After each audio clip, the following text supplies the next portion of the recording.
Voici la chambre de mes hôtes et principalement le lit où séjournent mes hôtes Airbnb. Nicolas est dans l'illégalité. À 33 ans, ce célibataire sous-loue son appartement via la plateforme Airbnb sans passer par son propriétaire, ce qui est interdit.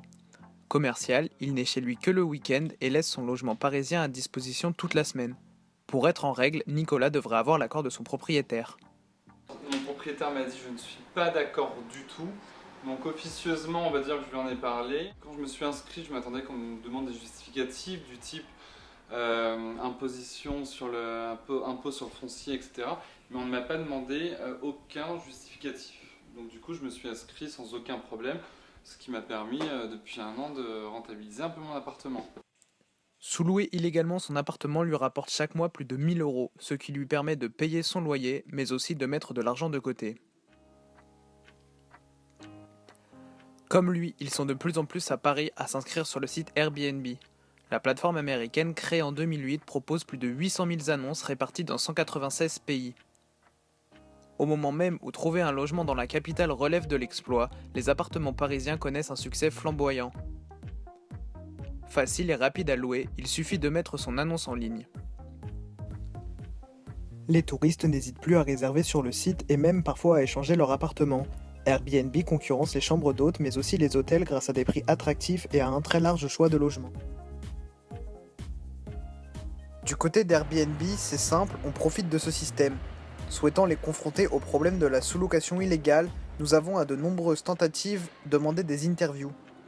Malheureusement, nous avons essuyé plusieurs refus, mais l'un d'entre eux a accepté de nous répondre par téléphone.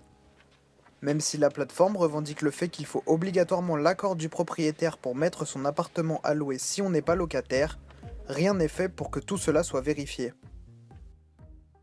Concernant la location, en étant simple locataire, on peut utiliser Airbnb sans avoir prévenu au préalable son propriétaire. Pour pouvoir se louer, il faut que le propriétaire soit au courant. C'est une règle. Il ne faut rien nous donner. Nous, on vous demande l'accord du propriétaire. Après, si vous n'avez pas l'accord, c'est vous qui prenez la décision de ne pas vous mettre en accord. Nous, on vous dit nos conditions, vous les avez validées.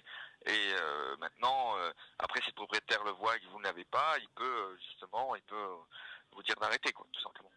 On vous demandera juste une petite identité quand vous avez créé votre profil pour vérifier que c'est bien vous qui vivez dans ce logement. Il n'y a aucun problème, quoi.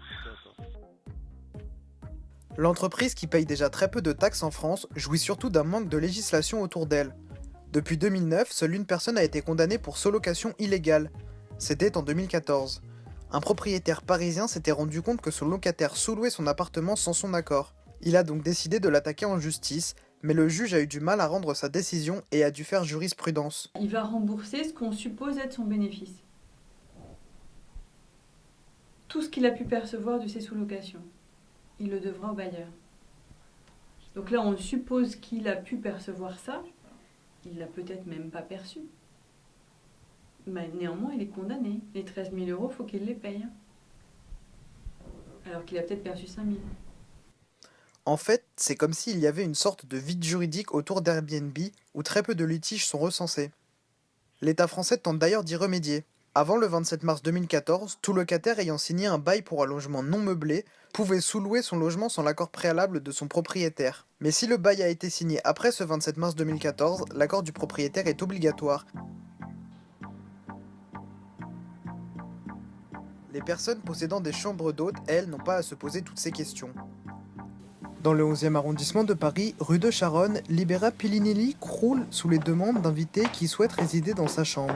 Elle pratique cette activité depuis 6 ans et ce qu'elle aime, c'est préparer le petit déjeuner pour ses hôtes. Oui, à chaque fois, je leur prépare le petit déjeuner. D'ailleurs, il y en a qui reviennent pour le petit déjeuner parce qu'ils sont ravis du petit déjeuner. Je fais attention, je le personnalise. Ses hôtes, eux, se trouvent à l'étage, juste au-dessus de l'appartement où elle vit avec son frère. La chambre de 32 mètres carrés sous les combles est typiquement parisienne. Voilà, la jolie chambre. Les touristes sont ravis, tout comme Libera qui ne souhaite pas s'inscrire sur Airbnb. Maintenant, depuis que Airbnb est arrivé sur Paris, c'est vrai que j'ai vraiment eu une baisse de fréquentation. Moi, je me refuse à mettre la chambre et de me lier avec ces plateformes. Vous êtes plus maître de vos lieux.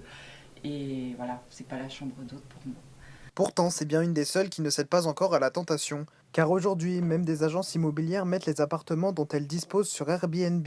Ces mêmes appartements que des milliers de Parisiens voudraient louer ou acheter.